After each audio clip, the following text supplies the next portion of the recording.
COVID-19 hospitalizations in Colorado are staying relatively low. We've told you for days now this encouraging news. 167 people as of now. That's an average of 2 coronavirus patients per hospital in Colorado.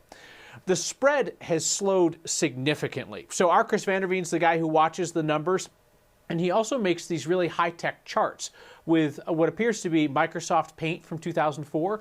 But you get the idea of where Colorado is compared to other states. So R0 is the measure of contagiousness of the virus. An R0 of 1 means that every person with coronavirus gives it to one other person. You keep it below 1, like where Colorado is on that chart, and the virus kind of dies out. Now you simmer above that line of 1, like Arizona's doing now, and your case counts spike.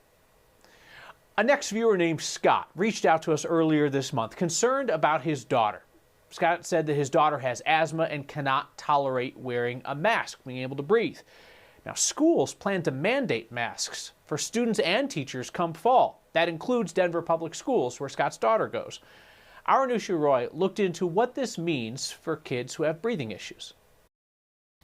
Denver Public Schools says they've talked to Children's Hospital and in a statement said wearing masks should not impact students with asthma. It came up because the guidelines as they stand today indicate students and staff would be wearing masks in class. There's also a survey that closes today where parents can weigh in on 3 options that would blend remote and in-person learning.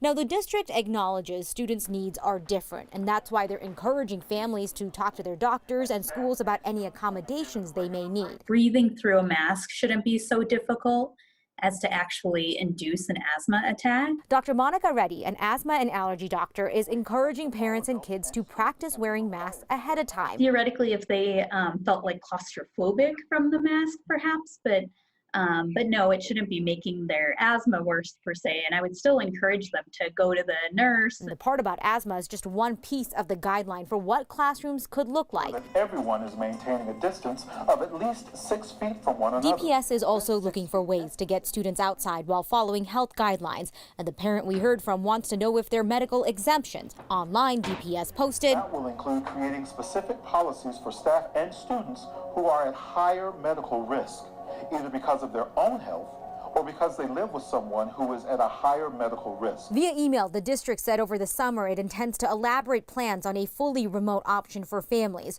The district also said the guidelines are based on what they know right now, which means conditions could change before the next school year starts. For Next, I'm Anusha Roy.